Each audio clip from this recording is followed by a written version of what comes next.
francophone Sali. Dans cette vidéo, nous allons explorer une question très pertinente. Premièrement, changement de la Constitution et deuxièmement, révision constitutionnelle. Donc, pour pouvoir réviser ou modifier la Constitution.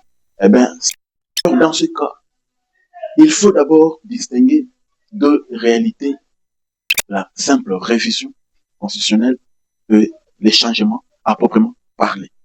Passons d'abord à la première réalité qui est la révision constitutionnelle. La révision constitutionnelle, ici, il s'agit de modifier, d'ajouter ou de supprimer certains articles précis, tout en conservant les textes d'origine. Donc, vous pouvez peut-être, selon votre constitution, dire que non, l'article 7 descend du 7, article 90 et tout, c'est centre le danger pour la nation, il faudrait les réviser. Lorsque vous les révisez, vous enlevez les anciens articles pour en ajouter des nouveaux. C'est ça, la révision constitutionnelle. Quand vous ajoutez des nouveaux en enlevant les anciens, cet acte s'appelle simplement que c'est une révision de la Constitution. Mais en révisant, vous allez ne pas toucher à ce que nous appelons des dispositions irrévisables ou des dispositions verrouillées par la Constitution. C'est clair, il y a certaines dispositions qu'on ne peut pas toucher, qu'on ne peut pas réviser, les dispositions qui restent intactes pendant la procédure de la révision constitutionnelle. Et la révision constitutionnelle en elle-même s'adapte aux réalités ou aux principes que prévoit la Constitution à la matière. Donc, vous ne pouvez pas aller au-delà de la compétence du pouvoir et donc la Constitution en matière de sa révision. Donc, les règles du jeu pour ne pas abuser ou pour ne pas aller au-delà du pouvoir qu'octroie la Constitution elle-même. C'est un peu ça, la révision constitutionnelle. Nous avons ici, par exemple, parlons de la forme de l'État. Premièrement, c'est les modes d'organisation politique. Genre, la souveraineté, ici, appartient au peuple ou à l'ensemble des citoyens d'une nation. Et non à une monarchie unique ou à une dynastie héréditaire. C'est clair. Donc, la forme républicaine de l'État, ici, accompagne la révision constitutionnelle. Donc, le pouvoir vient du peuple et reste pour le peuple. Les pouvoirs en place ne peuvent pas substituer la totale capacité d'enlever les pouvoirs qui émanent du peuple pour transformer le pouvoir en une monarchie ou en une dynastie héréditaire. C'est ce que la Constitution interdit, c'est ce qu'on cadre dans ce que nous appelons certaines dispositions verrouillées par la Constitution ou ce que nous appelons des dispositions irrévisables, c'est qu'on ne peut pas toucher par les pouvoirs. En deuxième lieu ou la deuxième réalité, c'est que une nouvelle constitution. Les changements constitutionnels, il s'agit d'abroger l'ancien texte pour en créer un nouveau. C'est un peu ça, de manière dans un sens vague, ce qui veut dire un changement de la constitution. C'est le fait d'abolir, d'effacer, de supprimer, d'éradiquer totalement les premiers textes ou les textes qui existaient avant pour en créer un nouveau, pour que tout change à jamais sur une nouvelle constitution. C'est un peu ça, ce que nous appelons changement de la constitution. Donc, quand le texte est abrogé et on en crée un nouveau, cette action remet juridiquement les compteurs à zéro.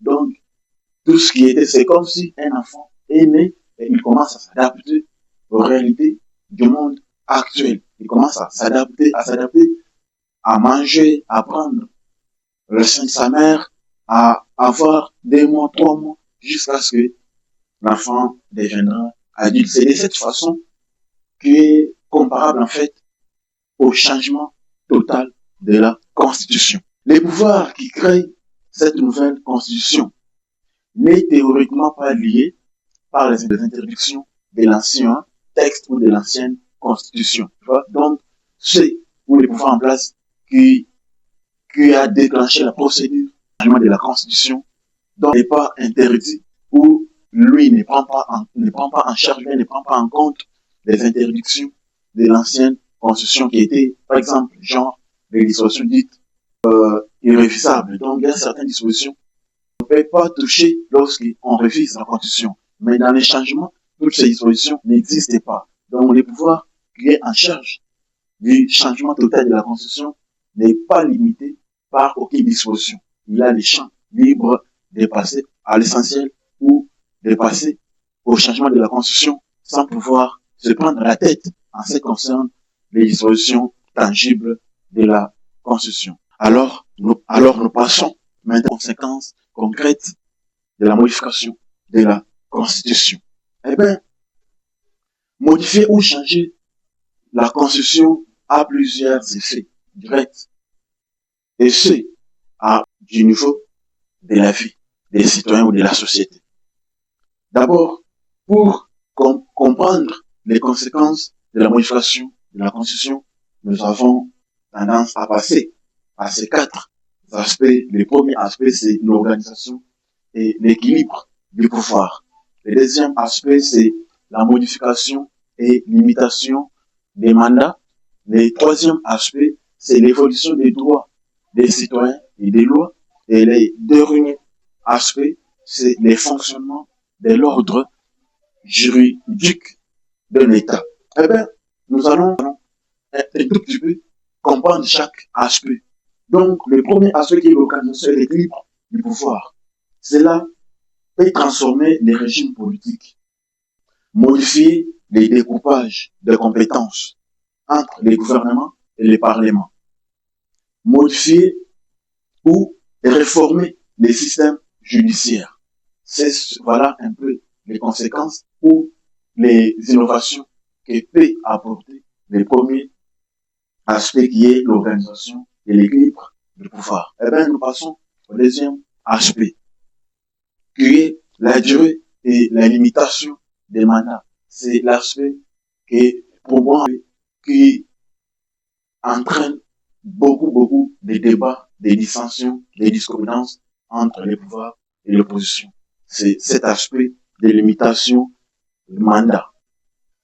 C'est souvent sur cet aspect qu'on trouve les points centraux des tensions politiques.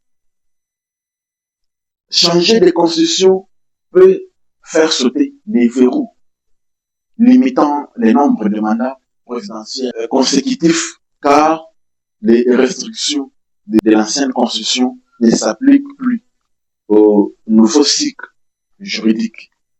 Donc, c'est un peu clair. Donc, sur la limitation du mandat, c'est un aspect à prendre réellement en compte, parce que c'est sur cet aspect qu'il y a dans tous les pays du monde beaucoup de bruit politique, beaucoup de bruit, beaucoup de conséquences sur le plan politique. Pourquoi? Parce que cet aspect peut non seulement changer la durée du mandat, mais également cet aspect peut, par exemple, le gouvernement en place qui a décidé de passer au changement de la constitution peut donc dire que non, nous quittons des 5 ans d'un mandat à 10 ans, ou bien de 10 ans à 7 ans, selon les textes qui seront ou les lois qui seront élaborées en fonction de cette matière. Donc, vous voyez, c'est un aspect qui fait pas mal de débats, qui est malheureusement un aspect rival, qui apporte pas mal de situations dangereuses pour la nation lorsqu'il est abordé. C'est un peu ça. Nous passons au troisième aspect qui est l'évolution des droits des citoyens et des lois. D'abord, en parlant de l'évolution des droits des citoyens et des lois, nous avons tendance à comprendre simplement que cela permet d'adapter l'État aux évidences de son époque en y intégrant de nouveaux droits fondamentaux, des réformes sociétales ou des nouvelles orientations économiques. C'est-à-dire que sur l'évolution des droits des citoyens et des lois, l'État doit donc adapter les textes aux réalités de son époque. parce que les textes de 1960, de 2007, les textes de 2000, les textes des années de 1990, ben, sont passés, ces textes ne s'adaptent pas aux réalités de la politique actuelle. Eh ben, l'État est censé créer des nouveaux textes qui doivent s'adapter aux réalités sociétales, aux réalités économiques, aux réalités politiques de l'ère. Eh ben, c'est clair, c'est un peu ça. Le troisième aspect, eh ben, nous passons directement au quatrième aspect, toujours dans la révision de la Constitution.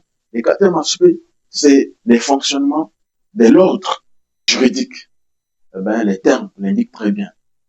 Les fonctionnements de l'ordre juridique, comme la Constitution trône au-dessus de la pyramide des lois, eh ben, tout changement exige de réécrire de nombreuses lois inférieures pour les rendre conformes au texte suprême. Donc, eh ben, le dernier aspect qui est le fonctionnement de l'ordre juridique, ici, le gouvernement doit mettre l'équipe qui doit être chargée à élaborer de nombreuses ou de nouvelles lois, mais ces lois sont des lois appelées inférieures. Pourquoi? Parce qu'elles doivent s'adapter à la nouvelle constitution plutôt, à la nouvelle constitution créée. C'est-à-dire ces lois ne doivent pas primer ou prendre la primauté à la constitution, mais elles doivent s'adapter, se conformer à la constitution nouvellement créée. C'est un peu ça l'essence ou l'idée du troisième aspect de l'ordre juridique. À part ça, eh ben, la question qu'on doit bel et bien se poser, c'est pourquoi décide-t-on d'initier les changements d'une constitution? Pourquoi les gouvernements, pourquoi chaque État décide de changer sa constitution? Eh ben, les motivations derrière une telle réforme se divisent généralement en des catégories. Pour comprendre pourquoi chaque État décide de changer sa constitution, il n'y a que deux catégories d'aspects qu'il faut comprendre ici, ou qui vous permettraient de comprendre pourquoi chaque État, chaque nation, des États-Unis, de l'Europe, de l'Afrique et tout, se presse, eh ben, de pouvoir passer à l'étape supérieure qui est celle de changer sa constitution. Nous avons deux aspects. Le premier aspect, c'est l'impératif technique et social. Ça, c'est le premier aspect. Le deuxième aspect, c'est les enjeux politiques, stratégiques de l'ère. Donc, quand l'État en place observe que la Constitution ne s'adapte pas à l'impératif technique, social ou aux enjeux politiques de l'ère, et il est carrément obligatoire de pouvoir passer à l'étape supérieure, de pouvoir non seulement changer la Constitution, mais de faire en sorte que les textes s'adaptent aux réalités des impératifs politiques du moment, mais également aux aspects techniques, sociaux du temps. C'est clair. Donc ici, le premier aspect qui est l'impératif technique, social, c'est simplement corriger les failles institutionnelles constatées à l'usage, débloquer des crises, des gouvernances récurrentes, ou moderniser les textes qui sont déjà obsolètes pour qu'ils répondent, pour que ces textes répondent aux aspirations de la population ou du souverain primaire. C'est clair, il n'y a rien à expliquer là parce que le texte est d'abord clair en soi. Et bien, le deuxième aspect, c'est les enjeux politiques stratégiques. Quand je parle des enjeux politiques stratégiques, par exemple, la guerre entre Iran et États-Unis, tu vois, cette guerre a redessiné les cartes du monde, non seulement sur les enjeux politiques, mais également économiques, même diplomatiques. C'est clair. Donc, chaque État peut donc décider de s'adapter aux nouveaux enjeux qui découlent de la guerre États-Unis-Iran. Donc, après cette guerre, il va y avoir pas mal de changements et les États sont prêts de s'adapter à ce changement pour que leur économie en bénéficie. Donc, des répercussions ou des conséquences. C'est un peu clair. Donc, quand je parle des enjeux politiques stratégiques, c'est clair. Pour les pouvoirs en place, cela peut être un moyen de consolider sa position ou prolonger sa gouvernance. Pour l'opposition, ces projets représentent souvent une menace des dérives autoritaires. ce qui engendre régulièrement des vifs débats nationaux dans chaque pays. L'État en place, le gouvernement en place, a l'idée d'adapter les textes aux réalités de son temps. Maintenant, l'opposition de l'autre côté doit donc l'accuser de vouloir s'éterniser au pouvoir ou de vouloir amener une dérive autoritaire. Tu vois? Donc, ça a toujours été comme ça quand les vies ne sont pas harmonisées pour chaque État. Lorsque c'est cette question ou cette dynamique du changement de la constitution s'évoque, eh ben, c'est pas une question facile, c'est une question de beaucoup de turbulences politiques, économiques, géostratégiques, géopolitiques pour chaque État. C'est un peu ça l'idée ou les derniers aspects qui était celui des enjeux politiques et stratégiques en RDC. La question autour du changement de la Constitution illustre parfaitement les dynamiques, institutionnelles ou les arguments techniques sur la souveraineté et l'adaptation des textes s'opposent aux inquiétudes politiques sur la stabilité démocratique dans le pays. Tu vois, donc, l'opposition s'inquiète et vaille des pouvoirs balaye donc revers de main les actions de l'opposition en disant qu'il n'y a pas de question de s'éterniser au pouvoir, mais d'adapter les textes aux réalités du pays. Donc, la question du changement ou de la résolution constitutionnelle, ce ne sont pas des simples enjeux, ce sont des vraies questions auxquelles chaque État doit donc s'adapter pour pas laisser le champ libre aux conséquences qui en découlent. Merci si vous êtes resté jusqu'ici. Si cette vidéo vous aura plu, je vous prie de vous abonner, de me laisser un pouce bleu, d'activer la cloche de notification pour ne pas rater les prochains décryptages, les prochaines vidéos. Peace out.